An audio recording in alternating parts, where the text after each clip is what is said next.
Muito bem, vamos dar início então ao nosso encontro de estudos para o Livro dos Médiuns desta noite. Hoje é dia 4 de setembro de 2024, uma quarta-feira, são 20 horas e 4 minutos, e nós estamos transmitindo o nosso encontro de estudos em nome e em homenagem à Associação Jauense de Estudos Espíritas, e estamos localizados na cidade de Jaú, estado de São Paulo, Brasil. No nosso encontro da semana passada, eu disse que é muito importante para todos aqueles que estudam a doutrina que tenham um conhecimento profundo, se possível profundo, do Livro dos Espíritos, que é o livro básico, é o livro que coloca toda a teoria, né, da doutrina espírita, que depois é esmiuçada nos outros 4 livros. Mas toda a teoria é colocada ali no Livro dos Espíritos, e é muito importante que as pessoas tenham esse conhecimento. Acesse o nosso canal no YouTube, Associação Jauense de Estudos Espíritas, AJEE, A de Aurora, J de Jair, Estudo, AJEE, Associação Jauense de Estudos Espíritas, e lá na playlist O Livro dos Espíritos tem o nosso último estudo, que foi feito do Livro dos Espíritos, que se iniciou no dia 12 de janeiro de 2022, tem 127 vídeos. Nesse estudo, ele é composto por 127 vídeos e aproximadamente 127 horas de estudo, né? E nós estamos à disposição de todos vocês para tirar qualquer dúvida. Se vocês forem estudar individualmente e surgir alguma dúvida, estou à inteira disposição. É só entrar em contato por alguma das plataformas e que eu estou à disposição para tirar qualquer dúvida, está bem? Mas façam isso, não deixem de estudar o Livro dos Espíritos, e estudem, se atenham somente ao Livro dos Médiuns, porque vai ficar coisa no ar e não é bom para a ciência dos espíritos que vocês tenham dúvidas, tá? Então qualquer coisa que haja dúvida, mesmo durante o estudo do Livro dos Médiuns, por favor, não temam em parar, em pedir uma parte e dirimirem qualquer dúvida que ocorra, tá bem? Esse livro que nós estamos estudando, ele é editado pela editora LAC, o tradutor é o professor José Herculano Pires, ele tem 354 páginas, e o Livro dos Médiuns, ele é composto por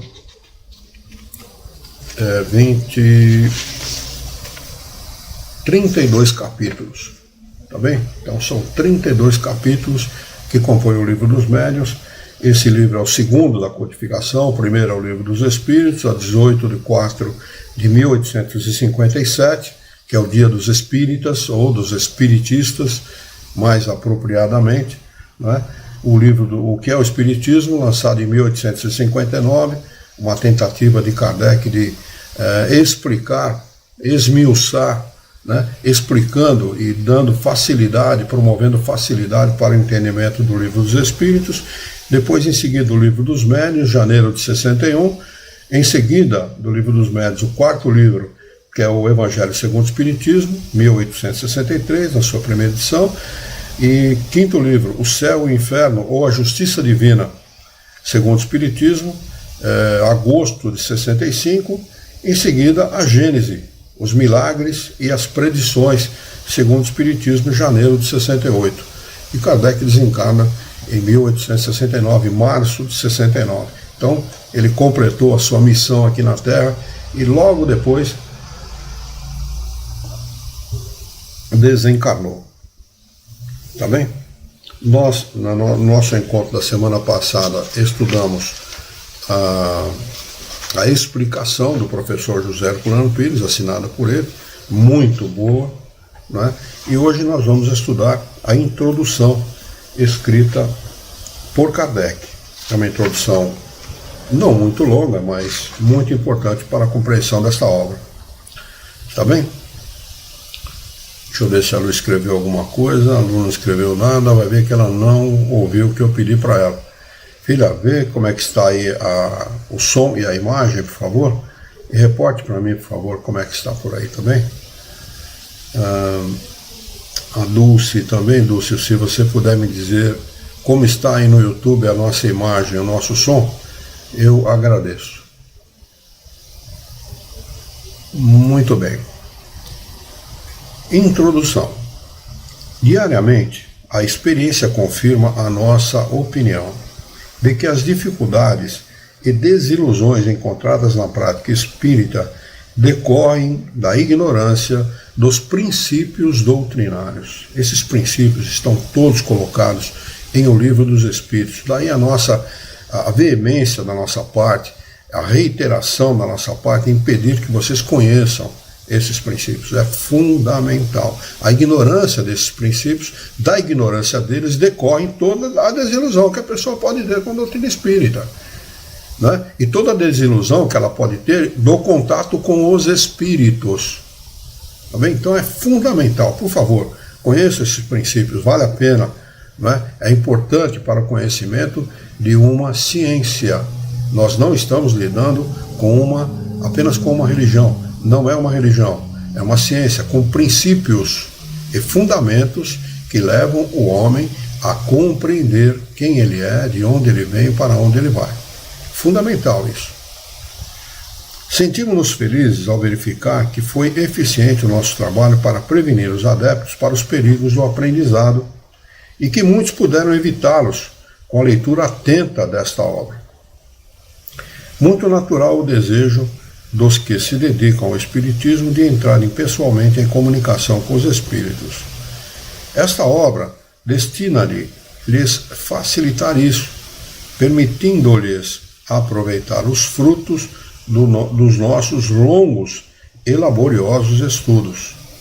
E Kardec não está exagerando nisso. Realmente foi muito longo e muito laborioso o estudo de Kardec. Ele fez em 14 anos aproximadamente o que levaria para qualquer mortal, levaria 30 anos, aí talvez não completasse a obra. Tá bem? Então realmente é muito longo e laborioso o trabalho de Kardec. Entrava noite adentro, madrugada adentro, analisando, avaliando todas as correspondências que ele recebia. Naquela época nós não tínhamos as facilidades de comunicação que temos hoje, era tudo por carta. Né? E muitas vezes essas cartas atravessavam o Oceano Atlântico, os outros oceanos também, para chegar às mãos de Kardec. Kardec recebia sem números de mensagens e cartas, não só pela obra O Livro dos Espíritos, mas também pela Revista Espírita. A Revista Espírita era vendida no mundo inteiro. Todo mundo inteiro recebia a Revista Espírita. Né? Então havia muita gente que se comunicava com Kardec para revelar a ele as suas experiências com os espíritos. Não era só Kardec que tinha essa experiência. O mundo inteiro, grupos espíritas no mundo inteiro, né, tinham essas experiências e entravam em contato com o mestre para saber a opinião dele, se eles estavam corretos, o que eles deveriam fazer, qual eram as recomendações de Kardec a esse respeito. Então, imagine o trabalho deste homem, né, em classificar, separar e dar o devido destino a essas mensagens que ele recebia. Tudo isso compôs a doutrina espírita, viu, diga-se de passagem. Também? Pois bem, errado andaria quem julgasse que, para tornar-se perito no assunto, bastaria aprender e pôr os dedos numa mesa para fazê-la girar ou pegar um lápis para escrever. A doutrina espírita não se atém a isso, não se atém apenas a isso. Né? Igualmente se enganaria quem pensasse encontrar nesta obra uma receita universal infalível para os médiuns. Não há. Cada médium, cada corpo, cada ser, cada espírito é uma individualidade. E como individualidade ela toma contato com os espíritos. Cada um reage, age, sente de uma maneira diferente. É assim que é o nosso contato com os espíritos. Não há dois seres no universo que tenham contatos e reajam e sintam esse contato da mesma maneira. Por isso que é importante o estudo e nós lapidarmos as nossas mediunidades para termos o contato ideal com os espíritos e nos aproveitarmos desse contato. Tá bem? Os espíritos não falam conosco claramente, objetivamente. Faça tal coisa, não. Eles nos dão inspirações. Cabe a nós, pelo trabalho laborioso, constante, paciencioso, elaborar a nossa vida, dar destino à nossa vida e destino a essas inspirações que vem dos espíritos. E além das inspirações, nós temos os nossos próprios pensamentos, que é a nossa intuição. A nossa intuição é muito importante. Jamais deixe de dar atenção às suas intuições. Ela é muito importante. Não é só o que vem dos espíritos. Nós também somos um espírito. E temos a nossa bagagem. Trazemos para o mundo a nossa bagagem. Por isso que as nossas intuições, que são pensamentos íntimos, pensamentos próprios, são muito importantes. Tá bem?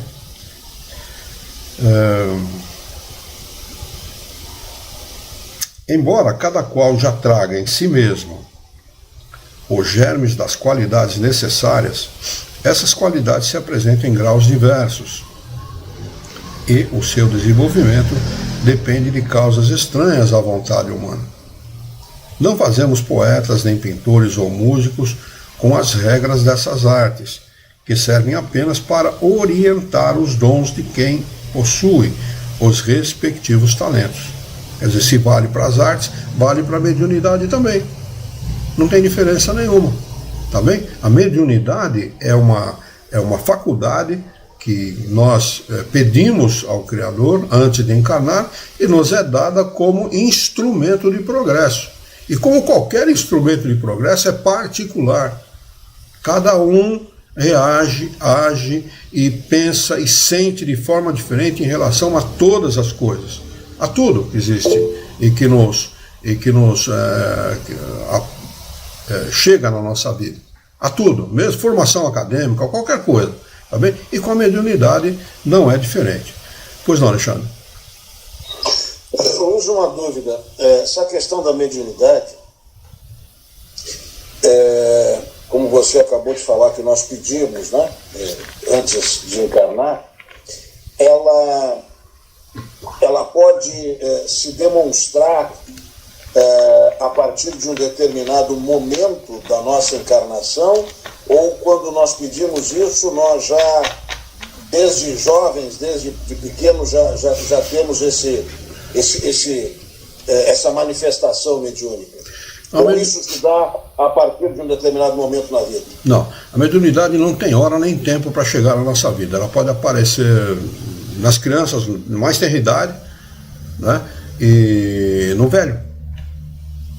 No momento apropriado, a mediunidade aparece para nós no momento apropriado. Ela é um instrumento de progresso. Como tudo na vida é um instrumento de progresso. Nossa formação acadêmica, por exemplo, quando nós as temos, eu não tenho, porque no meu tempo a gente tinha que trabalhar para ajudar os pais, né? Mas aqueles que têm sabem que isso é uma ferramenta de progresso. E se bem utilizada, é muito proveitosa para o espírito. Mediunidade não é diferente, né? E ela chega para cada um no momento apropriado. Não é um dom. Deus não dá mediunidade para ninguém. Ninguém é melhor por ser médium, ou ninguém é pior por ser médium. Tá bem? Todos nós temos mediunidade. Mediunidade, de forma generalizada, é ligada ao fato de que todos recebem influência dos espíritos, boas e más influências, tá bem? E existe o médium ostensivo. Kardec dá esse nome ao médium que tem especificidade mediúnica, através da visão, através da audição, através da fala, o médium falante, né, conhecido aqui hoje no movimento espírita brasileiro como mediunidade de psicofonia. Kardec nunca chamou mediunidade falante de psicofonia. Mediunidade falante, o médium que fala, o médium que transmite as mensagens dos espíritos através da fala. Então, isso são especificidades mediúnicas. Também quem tem essa especificidade é médium ostensivo. Quem não as tem, nem por isso deixa de ser médium, porque recebe a influência dos espíritos. Mas a mediunidade, ela surge, ela poderá surgir em qualquer época da nossa vida. Tá bem? E a pessoa não está obrigada a exercer a mediunidade por conta disso. Ela poderá ou não exercer a mediunidade sem que isso impeça o seu progresso espiritual. É bom para ela? Sem dúvida que é. Sem dúvida que é um instrumento a mais. Né? Se nós tivermos instrumentos de progresso e utilizarmos bem esse instrumento, certamente o nosso progresso é mais rápido. Tá? Vamos lá. Sua finalidade, a finalidade da mediunidade é indicar os meios de desenvolvimento, a finalidade do livro é indicar os meios de desenvolvimento da mediunidade em quem a possui, segundo as possibilidades de cada um, e, sobretudo, orientar o seu emprego de maneira proveitosa. Mas não é esse o nosso único objetivo. Aumenta todos os dias, ao lado dos médiuns, o número de pessoas que se dedicam às manifestações espíritas. Orientá-las nas suas observações, apontar-lhes as dificuldades que certamente encontrarão, ensinar-lhes a maneira de se comunicarem com os espíritos, obtendo boas comunicações, é o que também devemos fazer para completar o nosso trabalho. Ninguém estranhe, pois, se encontrar ensinamentos que poderão parecer descabidos. A experiência mostrará que são úteis. O estudo atencioso desse livro facilitará a compreensão dos fatos ao observar. A linguagem de certos espíritos parecerá menos estranha. Como instrução prática, ele não se dirige exclusivamente aos médiuns, mas a todos que querem observar os fenômenos espíritas. Só para fazer um parênteses aqui, esse livro é de uma importância tão grande que, inclusive, a Dulce respondeu que está tudo ok lá na transmissão. Muito obrigado, viu, Dulce? Pessoas ligadas aos movimentos, às manifestações bantus, por exemplo, candomblé, umbanda, etc., estudam esse livro. Né? A Santa Sé de São Paulo, nos seus porões, estuda esse livro. Porque os padres têm manifestações mediúnicas e não sabem como lidar com ele, com essas manifestações. Não adianta a gente querer proibir os espíritos de se manifestarem, eles se manifestam. Tá bem? Quando eu casei, eu já contei isso para o Alexandre, eu vou contar aqui publicamente para vocês. Nós fomos levar um convite de casamento ao padre que fez o casamento do meu sogro e da minha sogra, na cidade onde eles casaram, perto de Itapetininga. Poxa, esqueci o nome da cidade agora, me perdoe, mas eu vou lembrar. E ao chegar, foi acho que um dos últimos convites que nós entregamos naquele dia, passamos o dia entregando convite, São Miguel Arcanjo, lembrei. E nós fomos à casa do padre. A casa do padre é uma casa antiga que dava a porta para a rua. Então, para você entrar na casa, subia 3 ou 4 degraus e tinha um balaústre do lado direito. Primeiro entrou a minha sogra, batemos a porta, entrou a minha sogra, entrou o meu sogro, entrou a Yara e eu entrei por último. Quando eu subo o segundo ou terceiro degrau, eu olho à direita no balaústre o que tinha em cima do balaústre. O Livro dos Espíritos. Aí eu cheguei e falei para ela, dá uma olhada. Só fiz assim para ela, dá uma olhada. Então, é assim, esses livros têm uma importância muito grande, é uma ciência. As pessoas lidam com os espíritos e muitas vezes não sabem nem por que isso acontece. E acabam procurando essas informações. E ainda bem que procuram. Né? Ele segue. Desejariam alguns que publicássemos um manual prático mais sucinto, mais resumido, indicando em poucas palavras comentário em comunicação com os espíritos. Entendem que um livrinho assim, mais barato, poderia ser difundido com mais profusão. Seria poderoso meio de propaganda, multiplicando o número de médiuns. Pensamos que isso seria mais nocivo que útil, pelo menos no momento. A prática espírita é difícil, apresentando escolhos, impedimentos, que somente um estudo sério e completo pode prevenir. É um problema muito grande para o médium a lida com os espíritos, porque no começo ele lida com maus espíritos. Os espíritos que lhe acompanham são maus espíritos. Ele precisa aprender a discernir. Não é que, tendo esse conhecimento, ele não vai ter ao seu lado os maus espíritos em um momento ou outro da vida. Não. Né? Mas ele aprendendo a discernir o que é o seu pensamento e o que lhe é sugerido, ele vai poder evitar, né? Essa má influência. Essa é a importância do conhecimento. não é? Porque os espíritos são uma das vicissitudes da vida aqui como encarnados, é a presença dos espíritos e a influência deles na nossa vida. Eles estão dioturnamente ao nosso lado, nos influenciando para o bem e para o mal. Cabe a nós discernir e decidir pelo caminho correto. Não é? Pensamos que, mais adiante, uma exposição sucinta poderia facilitar experiências levianas que levariam a decepções. São coisas com as quais não se deve brincar e acreditamos que seria inconveniente pô-las ao alcance de qualquer estovado que inventasse conversar com os mortos. Dirigimos-nos aos que veem no Espiritismo um objetivo sério, compreendendo toda a sua gravidade e não pretendem brincar com as comunicações do outro mundo. Chegamos a publicar uma instrução prática para os médiuns que se encontra esgotada. Chama-se Instruções Práticas mesmo, esse livro. Tem lá no nosso site e vocês podem baixar gratuitamente. Muito importante esse livro, que ele traz muitos esclarecimentos e muito boas instruções para o nosso conhecimento. É um livreto, é um opúsculo, que se lê facilmente, em que realmente acrescenta, e acrescenta muito. Aliás, tudo que Kardec escreve acrescenta muito, esclarece muito. Fizemos-lo com um objetivo sério e grave, mas apesar disso não a reimprimimos, pois já não corresponde à necessidade de esclarecimento completo das dificuldades que podem ser encontradas. Preferimos substituí-la por esta, em que reunimos todos os dados de uma longa experiência e de um estudo consciencioso. Ela contribuirá, esperamos, para mostrar o caráter sério do Espiritismo, que é a essência, e para afastar a ideia de frivolidade e divertimento. Muita gente brincava, à época de Kardec, com esse tipo de coisa. Até hoje, a moçada brinca lá com a história do copo e tal, né? Muita gente leva uma invertida danada naquela historinha do copo, né? Muita moçada faz esse tipo de coisa a título de curiosidade, de brincadeira, e acaba levando umas invertidas meio sérias.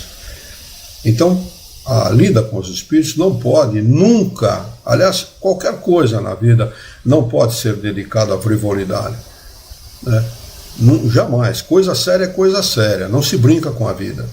A vida é dada como oportunidade de progresso. Não se brinca jamais com a vida. Mas você é muito sério, então, mas precisamos ser sérios com as coisas, né?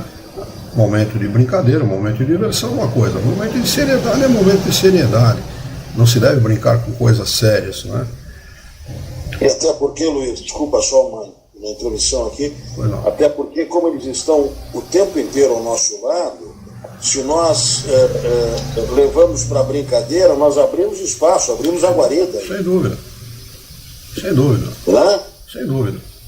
É isso que acaba acontecendo com as pessoas que lidam de forma imprudente com as coisas espirituais.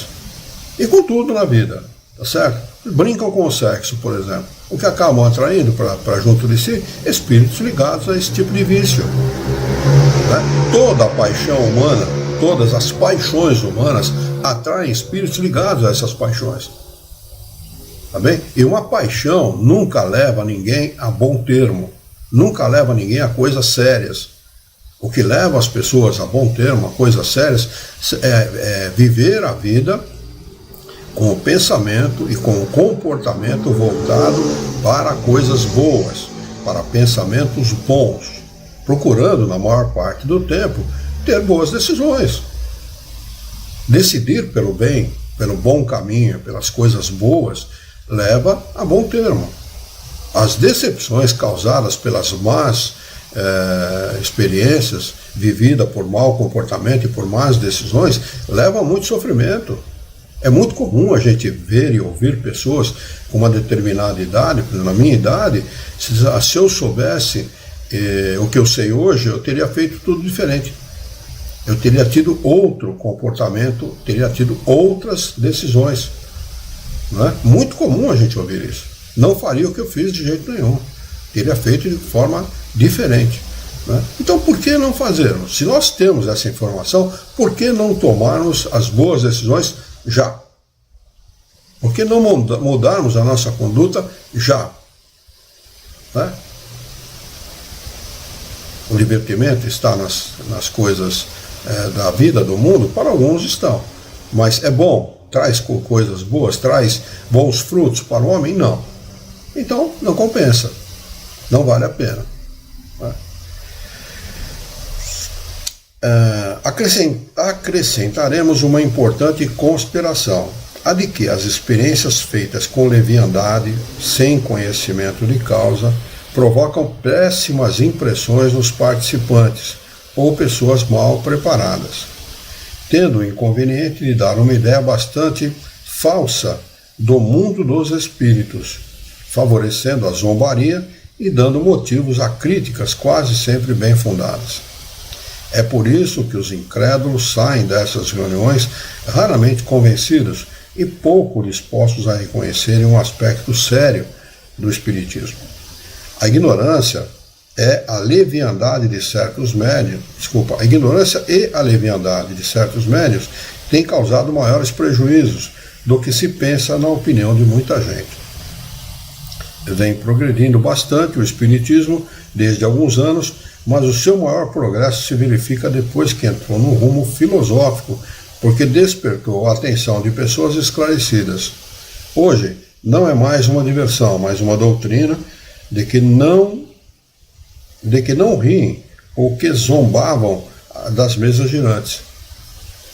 De que não riem os que zombavam das mesas girantes.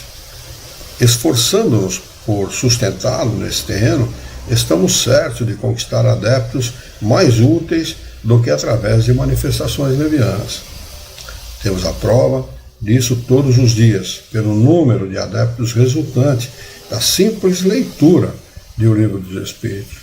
E nós sabemos que ler não é estudar, mas uma simples leitura de um livro como o Livro dos Espíritos pode trazer um esclarecimento tal que pode mudar a opinião das pessoas a respeito das coisas da vida de uma forma geral, de como ela encara a vida, de como ela encara o seu próximo, de como ela encara a si mesma, né? Sabendo quem ela é, sabendo qual é o seu destino, qual é o propósito real da vida.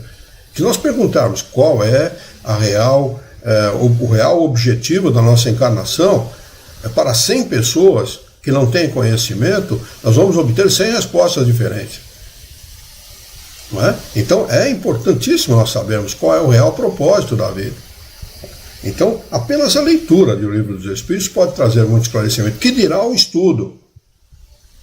Estudar é dar a devida atenção àquilo que se quer aprender.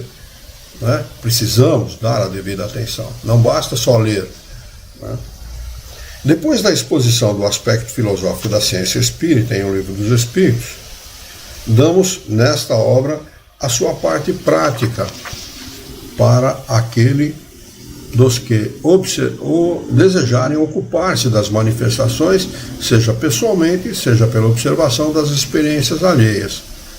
Verão aqui os escolhos que poderão encontrar e estarão em condições de evitá-las. Ora, escolho, todo mundo sabe, né? A gente, quando é criança, ajuda a mamãe a escolher o feijão. Ajudava, né? Na minha época a gente encontrava pedra, terra, um monte de porcaria no meio do feijão. Hoje não, né? Hoje eu acho muito estranho. Eu ajudei muito a mamãe a escolher feijão. E hoje eu pego um saco de feijão e ela pede para mim escolher, quando vai fazer uma feijoada, o próprio feijão mesmo. Escolhe para mim o feijão. Não tem sujeira no feijão, é impressionante, né? Mas antigamente tinha muita. Entendeu? Então escolha isso, é sujeira, aquilo que não serve, aquilo que não tem valor, aquilo que nós devemos colocar de lado e só aproveitar o que é bom. Existe isso. Por quê? Porque no mundo dos espíritos nós temos o bom e o ruim. Quando o espírito desencarna, ele não assume o conhecimento de todas as coisas. Pelo contrário, ele continua sendo exatamente aquilo que ele era quando encarnado. Se ele foi um mau homem, se ele teve um mau comportamento, ele continuará sendo um mau espírito e não poderá dar bons conselhos, nem ensinar nada de bom àqueles que entrarem em contato com ele. Então é preciso entender isso. Conhecimento traz para nós a capacidade de discernir e de separar aquilo que não presta daquilo que presta. Não é? Essas duas obras, o Livro dos Espíritos e o Livro dos Médiuns, embora se completem até certo ponto, são até certo ponto independentes uma da outra, e são mesmo totalmente independentes. Né? Por quê? Porque ali resume no Livro dos Espíritos toda a obra de Kardec, está resumida ali. Depois ela é esmiuçada nas 4 obras seguintes. Tá bem? Então o Livro dos Espíritos é o livro básico, ponto de partida, né? A base do edifício do conhecimento da doutrina. Nós falamos disso no nosso último encontro. É fundamental ter-se uma boa base para que nós construamos a nossa vida em cima desta boa base. Né? Então é fundamental. Mas a quem quiser tratar seriamente do assunto, recomendamos primeiramente a leitura do Livro dos Espíritos, porque contém os princípios fundamentais, sem os quais talvez seja difícil a compreensão de algumas partes dessa obra. Tá bem? Por isso que eu reitero, mais uma vez, tenham esse conhecimento. É chato, é estudo, não é diversão, não é filme de bang bang que vai trazer diversão para a gente pode olhar até com indiferença aquilo que se está assistindo, não. É um livro, é um estudo, né? Mas vale muito a pena. Também vale muito a pena. Façam isso, dediquem 1 hora por semana, 2 horas por semana, não vai fazer diferença naquilo que nós fazemos ao longo do nosso dia. Né? Façam isso, por favor. Esta segunda edição foi bem melhorada, apresentando-se mais completa do que a primeira. Foi corrigida com especial cuidado pelos espíritos, que lhes acrescentaram um grande número de observações e instrução no mais alto interesse. Como eles reviram tudo, aprovando ou modificando à vontade, podemos dizer que ela é, em grande parte, obra deles.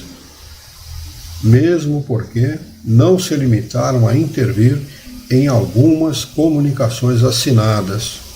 Só indicamos os nomes quando isso nos pareceu necessário para caracterizar algumas exposições mais extensas, como feitas textualmente por eles. De outra maneira, teríamos de mencioná-los quase em cada página, particularmente nas respostas dadas às nossas perguntas, o que nos pareceu inútil. Os nomes pouco importam, como se sabe neste assunto. O essencial é que o trabalho corresponda no seu conjunto aos objetivos propostos.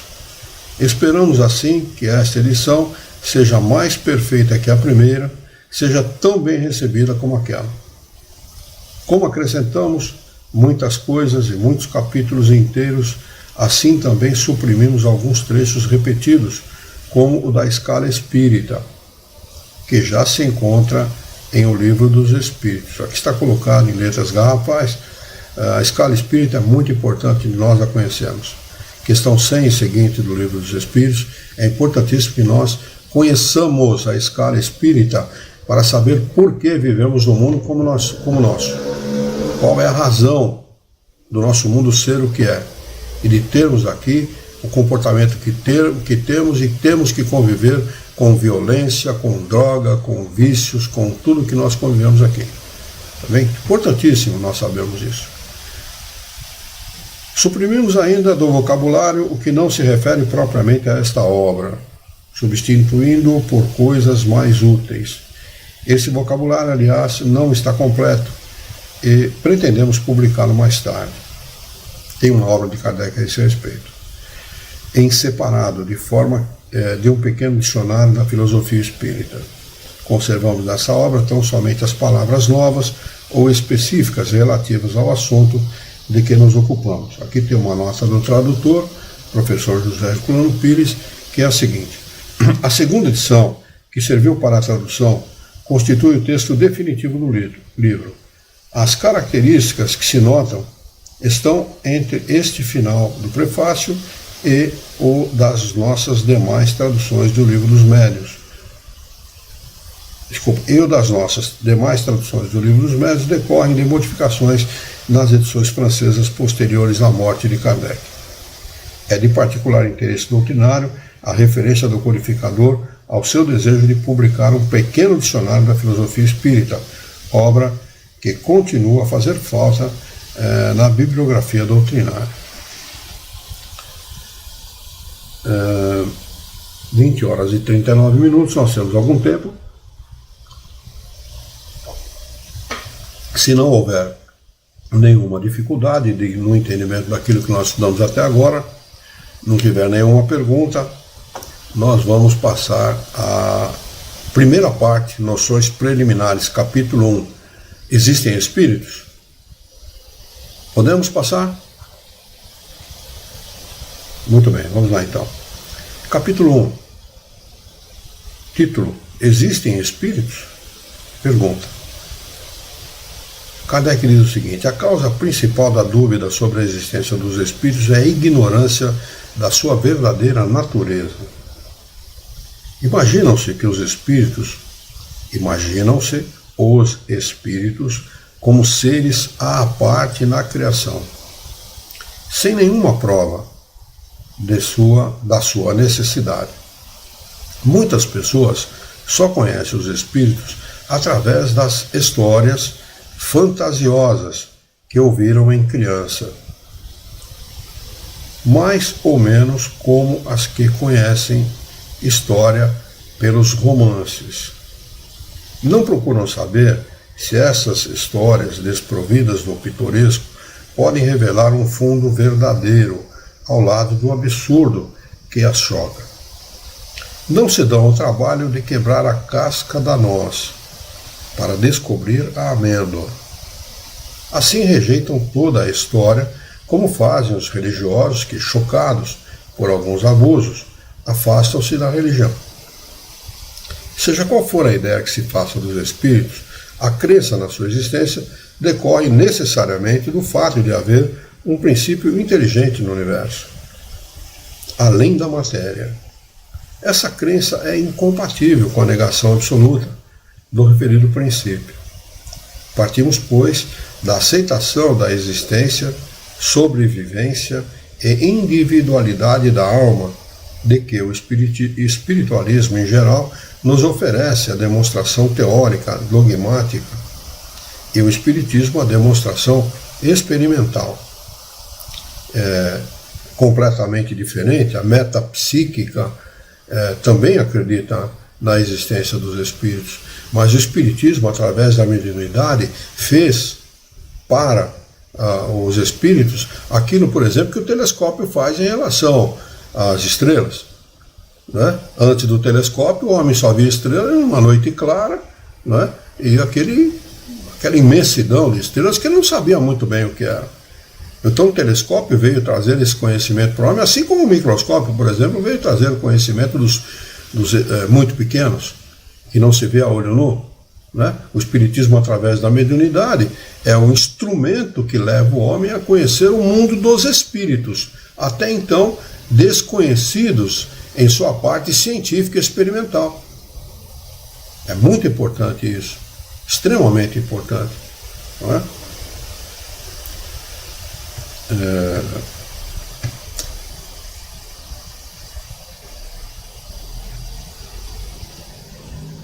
Essa crença é incompatível com a negação absoluta do referido princípio. Partimos, pois, da aceitação da existência, sobrevivência e individualidade da alma, de que o espiritualismo em geral nos oferece a demonstração teórica dogmática e o espiritismo a demonstração experimental. Mas façamos por um instante a abstração das manifestações propriamente ditas e raciocinemos por indução. Vejamos a que consequências chegaremos. Admitindo a existência da alma e da sua individualidade após a morte, é necessário admitir também, primeiro, que a sua natureza é diferente da corpórea. Não pode ser corpórea, porque não tem mais corpo. Então não tem nada a ver com o corpo. É um ser diferente. Pois, ao separar-se do corpo, ela não conserva as propriedades materiais. E o corpo, a vida que anima o corpo, aquela força que anima o corpo é completamente diferente da força que anima o espírito. Os dois têm vida.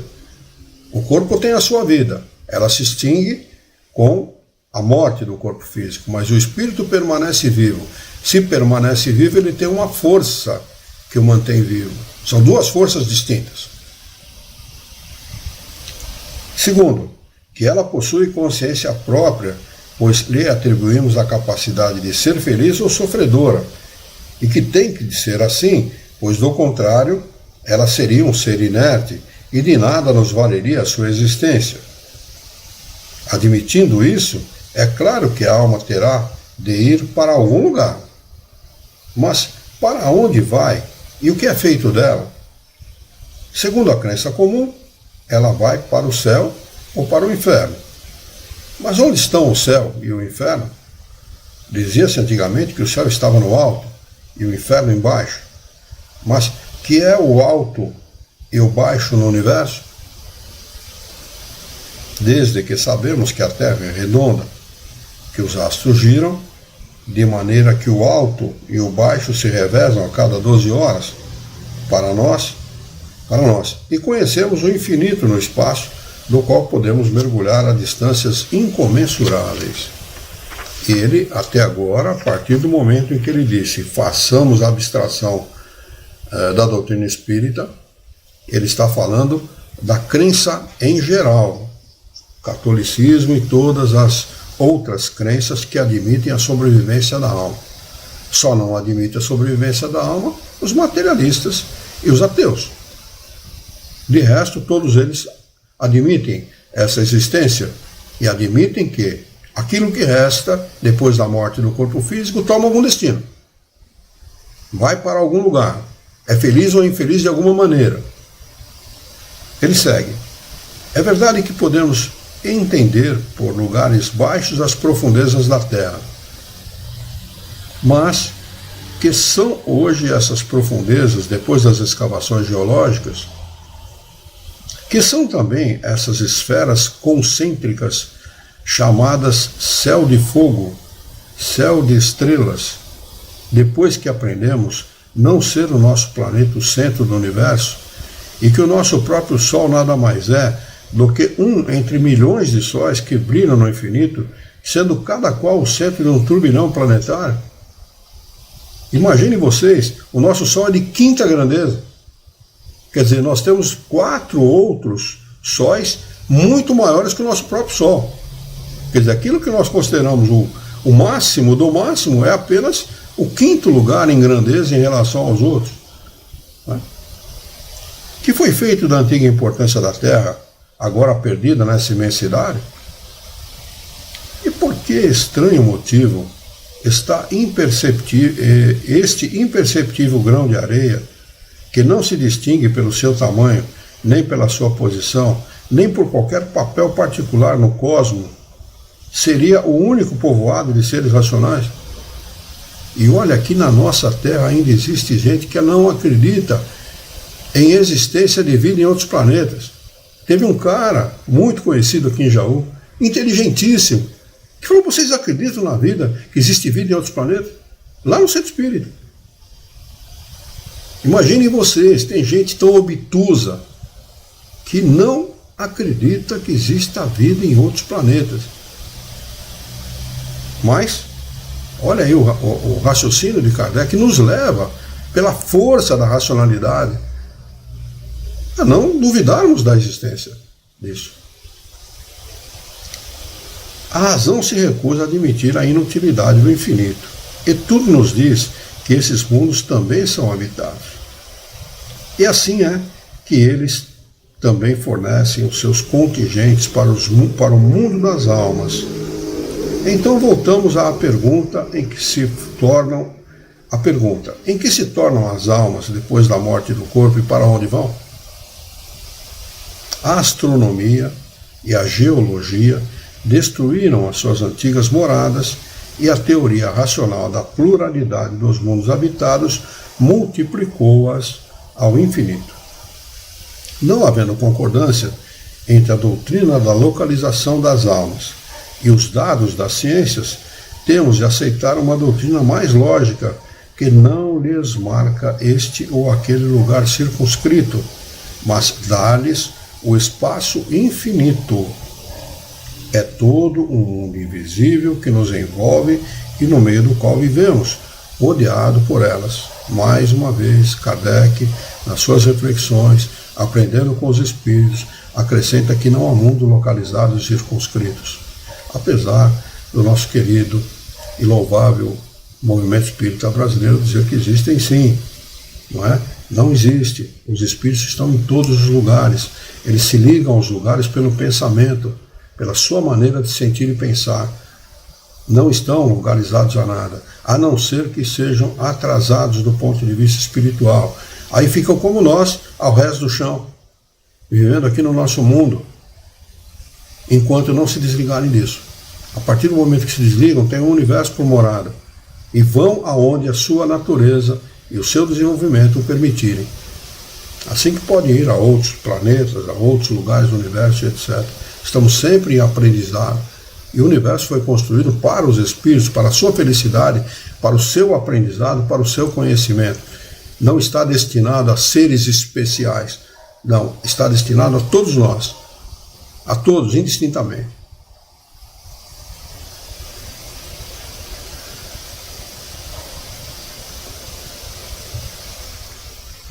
Há nisso alguma impossibilidade? Qualquer coisa que repugne a razão? Nada, absolutamente. Tudo nos diz, pelo contrário, que não pode ser de outra maneira.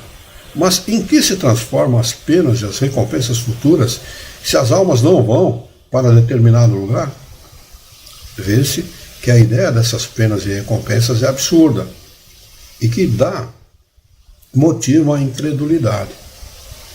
Mas entendemos que as almas, em vez de penarem ou gozarem em determinado lugar, carregam em seu íntimo a felicidade ou a desgraça, pois a sorte de cada um depende da sua condição moral, e que a reunião das almas boas e afins é um motivo de felicidade, e tudo se tornará mais claro. Não é assim aqui no nosso mundo? Exatamente a mesma coisa. Quando nós nos reunimos com pessoas queridas e amadas, com parentes ou não, em um lugar só, para uma confraternização qualquer, uma festa, um churrasco, seja lá o que for, não é motivo de felicidade para nós? A mesma coisa para os espíritos, não tem diferença nenhuma. Se reúnem por afinidade. Quanto mais progresso, maior esta afinidade, melhor o comportamento e comportam-se de maneira muito semelhante. Num determinado ponto para frente, eles pensam de forma muito semelhante e agem de forma muito semelhante, sem perder a individualidade. Esse é o motivo de felicidade dos espíritos, estarem juntos com aqueles que são seus iguais.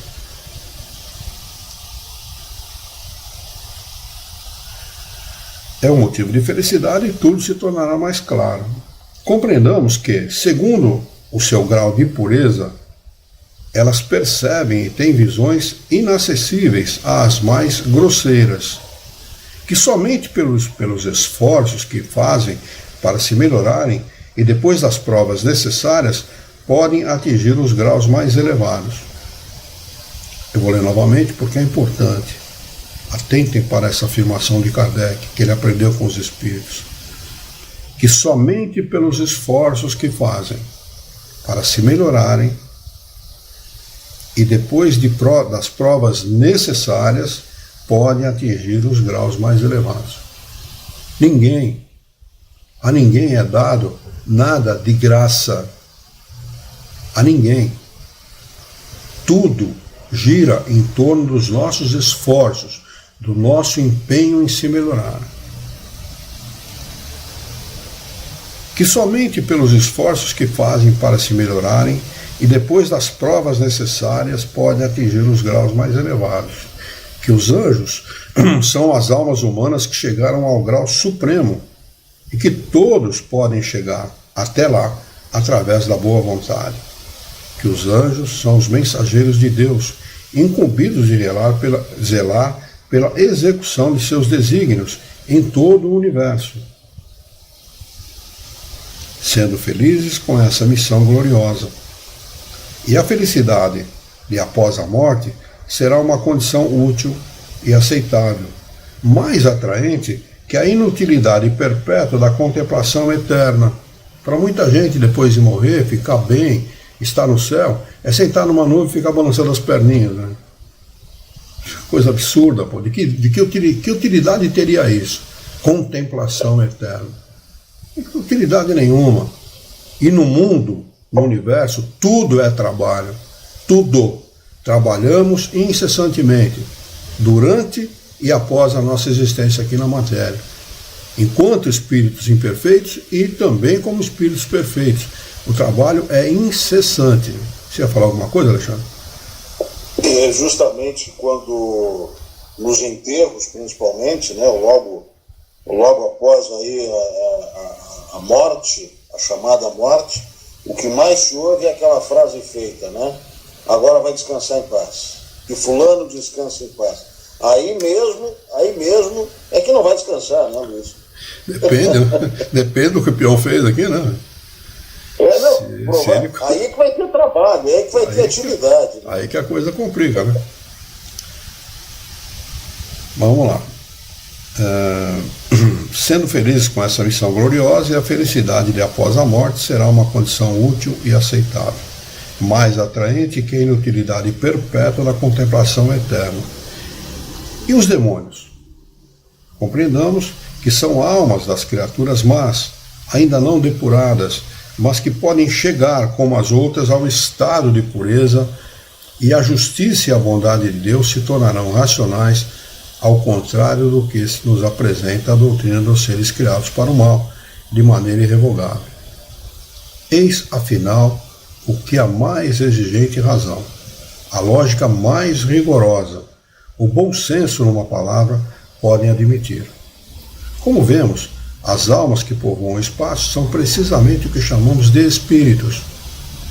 Assim, os espíritos são apenas as almas humanas, despojadas do seu envoltório corporal. Se os espíritos fossem seres à parte na criação, sua existência seria mais hipotética. Admitindo a existência das almas, temos de admitir a dos espíritos, que nada mais são do que as almas. E se admitirmos que as almas estão por toda parte, é necessário admitir que os espíritos também estão. Não se pode, pois, negar a existência dos espíritos sem negar a das almas. Ele aqui começa, a partir de agora, o item de número 3. Nós vamos parar aqui. Anotem aí para a próxima quarta-feira, capítulo 1, item de número 3, para nós estudarmos na próxima quarta-feira. Tá bem? Acho conveniente a gente parar aqui para depois retomar o raciocínio com maior facilidade. Deixa eu ver aqui no Instagram. A Dulce não comentou nada, a Marlene disse que está tudo bem. Tá legal. Alguma dúvida, alguma pergunta, alguma colocação por parte de vocês? Eu não sei o que os amigos colocariam aí, mas para mim está bastante claro, né? Tudo que foi lido até aqui nessa introdução, nessas considerações de Kardec é razoável, é lógico, é claro, quer dizer, não tem dúvida nenhuma, né?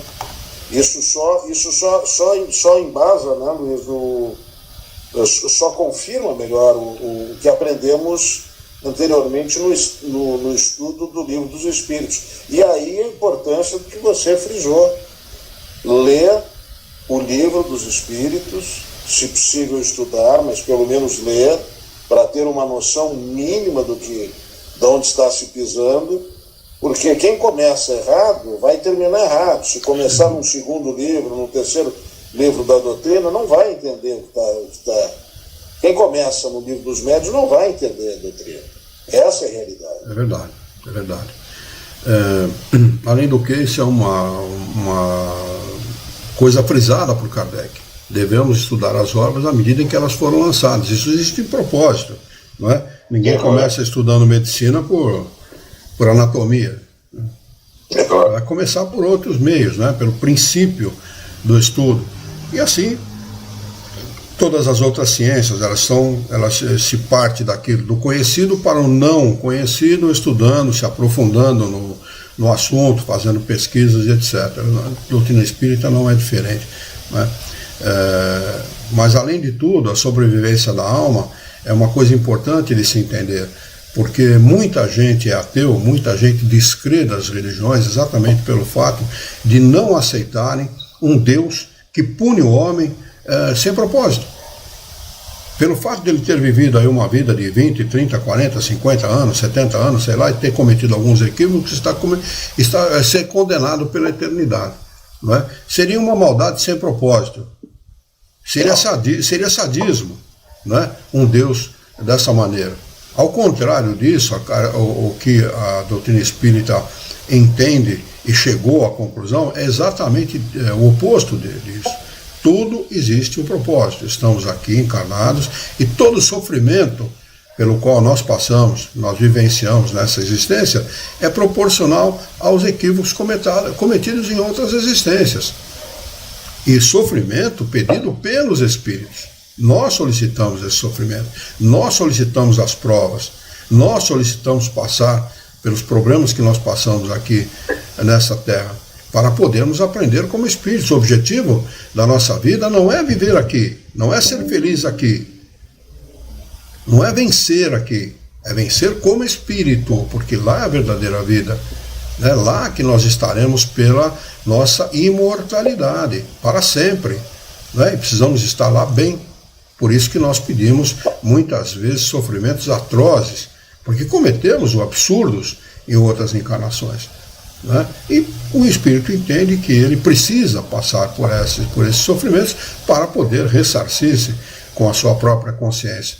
Né? Repito, não há, ao desencarnar, nenhum juiz togado, nenhum júri que vai nos julgar depois que nós desencarnarmos. É a nossa própria consciência. À medida que o espírito toma consciência do mundo espiritual, da realidade da vida espírita, ele começa a notar, né, que existem espíritos felizes, porque ele tem contato com esses espíritos, os veem felizes e não é feliz. Ele começa a se questionar: por que eu não sou feliz? Né? E a partir desse momento, ele, à medida em que ele vai se tornando um pouco mais humilde, porque o que caracteriza esses espíritos é exatamente o egoísmo, a vaidade, o orgulho, à medida em que ele vai se tornando mais humilde, ele volta o seu pensamento a Deus, pede perdão pelo que cometeu e retoma a sua vida como espírito, com o objetivo de todos os espíritos, né? De passarmos pelos problemas da vida, pelas vicissitudes, pelas doenças, pelos problemas, com um único objetivo: uma vida espírita digna, sadia, feliz. Esse é o propósito da nossa vida, para todos nós indistintamente. A felicidade não foi feita para um espírito, para dois espíritos, para meia dúzia de espíritos. Nem existe, como Kardec reitera nesse estudo, e falou muitas vezes no Livro dos Espíritos, não existem espíritos criados, votados única e exclusivamente para o mal. Não existe, Deus não criou espíritos assim. Existem espíritos assim por ignorância, são ignorantes, né? Ainda são movidos pelo egoísmo.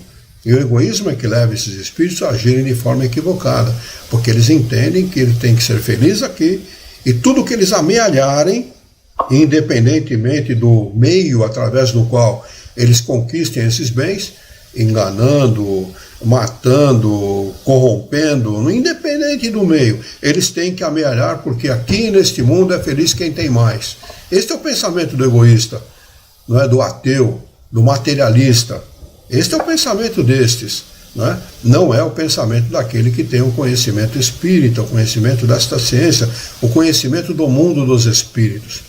Isto faz uma diferença muito grande, porque nós perdemos muito da importância que damos às coisas materiais. Muito dessa importância é perdida, deixada de lado, porque nós sabemos que tem uma importância relativa. Tem importância? Sim, mas relativa, não absoluta, como é para os espíritos egoístas, para os materialistas, né? E damos um outro rumo na nossa existência. E passamos a nos tornar menos egoístas, menos presunçosos, menos orgulhosos, menos vaidosos, damos mais importância ao tratamento que damos aos nossos irmãos, tratando todos indistintamente, independente de posição social ou financeira, tratando a todos com respeito, com amor, com carinho, não é? Tendo devoção a Deus, não é? Carinho por Ele, entendendo este Criador como Pai amoroso, bondoso e digno do nosso amor, do nosso apreço. É isso que a doutrina espírita faz conosco, não é? Mais alguma consideração que vocês possam fazer ou queiram fazer? Não? Deixa eu ver se tem alguma coisa aqui no Instagram. A Luz está lá, mas ainda não respondeu a minha solicitação. Dulce disse, texto claríssimo, é claro mesmo, como tudo que está em Kardec. O Diniz entrou meio tarde, entrou 1 minuto atrás, mas está conosco. A não ser que ele esteja há mais tempo e o Facebook, como sempre, fez a gentileza de não colocar. Aqui ele não apareceu para mim, apareceu somente agora. Obrigado pela sua presença, Diniz. Nós vamos então fazer a nossa prece de encerramento, está bem? Vamos lá. Muito bem. Eu convido a todos a nos unirmos pelo pensamento, esquecendo os nossos encontros e desencontros desse dia, para mentalizarmos a figura excelsa e amiga daquele que é para todos nós mestre e guia, Jesus de Nazaré. Vamos, juntos com Jesus, nos dirigirmos ao Criador, ao Senhor da vida, fonte inesgotável de paz, de amor, de bondade, de misericórdia e justiça, para agradecer muito pela oportunidade de aqui estarmos reunidos em seu nome, para estudarmos as questões propostas pelo Livro dos Médiuns desta noite. Queira o vosso amor, a vossa bondade, a vossa misericórdia, que tenhamos bom ânimo, coragem, determinação, ideias renovadas, alegria de viver e muito entusiasmo, para que nós possamos trabalhar, sermos úteis à sociedade em que vivemos e desta forma dignificar a nossa existência aqui na Terra. Dar-nos ainda a força necessária, a coragem, a determinação de resistirmos aos nossos impulsos e fazermos com que possamos viver e existir aqui respeitando sempre o nosso próximo. Em teu nome, Senhor, em nome de Jesus, em nome dos bons espíritos, em nome do nosso diretor espiritual e sua equipe, nós declaramos encerrado o nosso encontro de estudos dessa noite, e que assim seja.